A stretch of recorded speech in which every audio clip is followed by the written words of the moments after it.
दोस्तों, यह कहानी मेरी पिछली वीडियो की है जिसमें मैं अपनी पूरी कहानी नहीं बता पाई थी।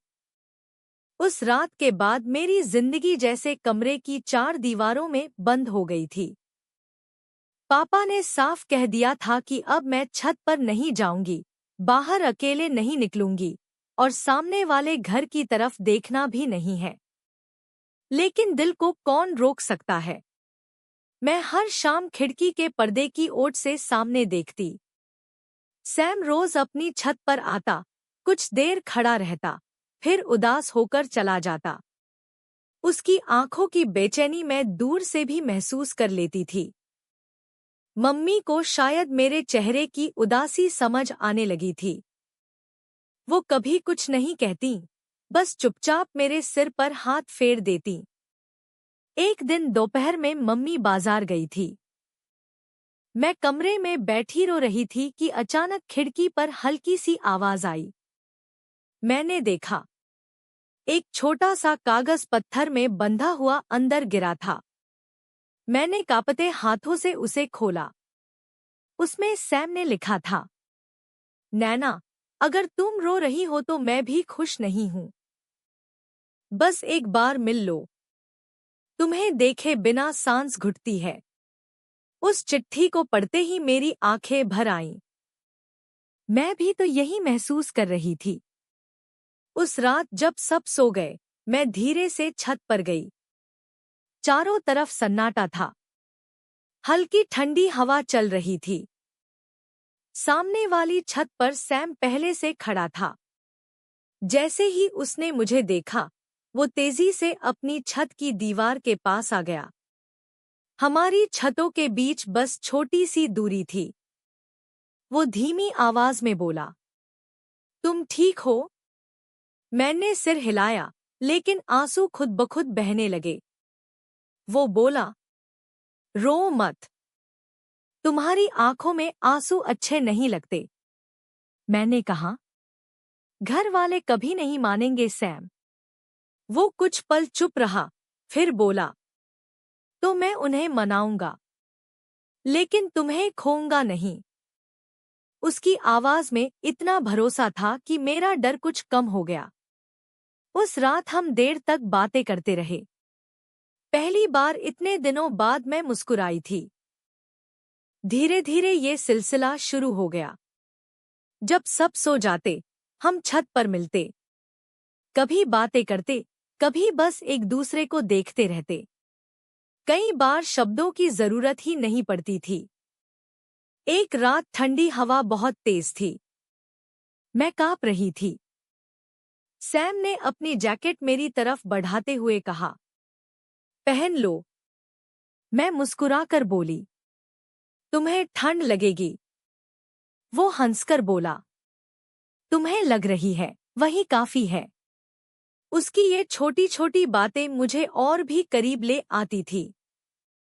कुछ दिनों बाद मेरी छोटी बहन ने मुझे छत पर जाते देख लिया। उसने कुछ नहीं कहा, बस मुस्कुराकर बोली, दीदी, जीजू अच्छे हैं। मैं शर्म से लाल हो गई। लेकिन किस्मत फिर से परीक्षा लेने वाली थी। एक दिन पापा ने बताया कि मेरे लिए रिश्ता आया है। लड़का अच्छा है, नौकरी करता है और अगले महीने देखने आने वाले हैं।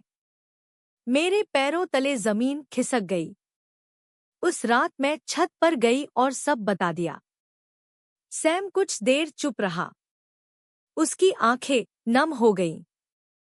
फिर उसने मेरा हाथ पकड़कर कहा, अगर तुम चाहो तो मैं कल ही अपने घरवालों के साथ तुम्हारे घर आऊंगा।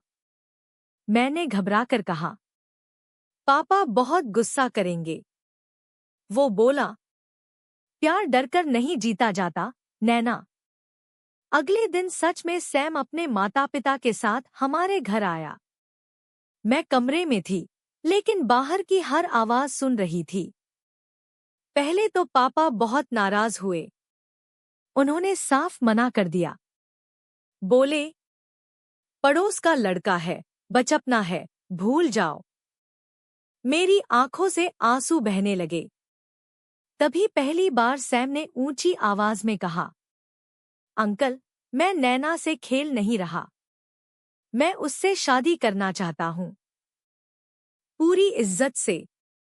उसकी आवाज सुनकर मेरा दिल जोर से धड़कने लगा।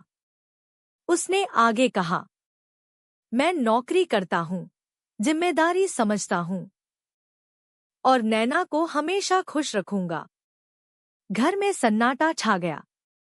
मम्मी ने पहली बार पापा से कहा, अगर लड़का खुद इज्जत से मांग रहा है और बेटी भी खुश है तो सोच लेना चाहिए। उस दिन कोई फैसला नहीं हुआ, लेकिन उम्मीद जग गई थी। 2 हफ्ते तक घर में तनाव रहा। फिर एक शाम पापा मेरे कमरे में आए।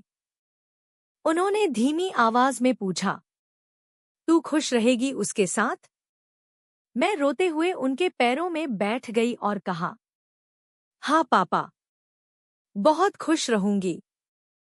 पापा ने पहली बार मेरे सिर पर हाथ रखा और बोले, ठीक है। उस एक शब्द ने मेरी दुनिया बदल दी। कुछ महीनों बाद हमारी शादी हो गई।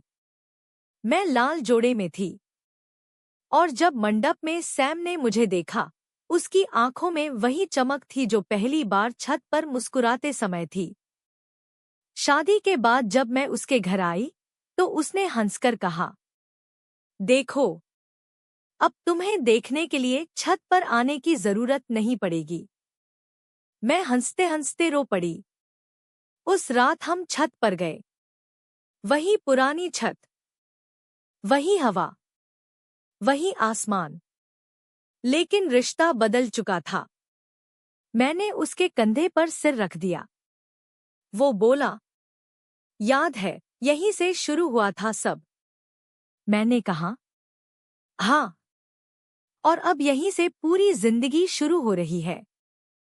उसने मेरा हाथ चूमा और धीरे से कहा, नैना, अब कभी रोने नहीं दूंगा। मैं मुस्कुराई और बोली, अगर रोई भी तो खुशी के आंसू होंगे। आज शादी को 2 साल हो चुके हैं। हम अब भी कभी कभी रात में उसी छत पर जाते हैं। जब हवा चलती है, मैं सोचती हूँ, अगर उस दिन मैंने नजरें झुका ली होती, अगर वो मुस्कुराया ना होता, अगर हमने डरकर हार मान ली होती, तो शायद मेरी जिंदगी अधूरी रह जाती। क्योंकि कुछ प्यार दरवाजे से नहीं, सामने वाली छत से आते हैं। तो यह थी मेरी कहानी। मिलते हैं दोस्तों अगली कहानी में। तब तक के लिए चैनल को सब्सक्राइब कर लीजिए, टेक ए नेक्स्ट वीडियो आप तक आसानी से पहुंच सके।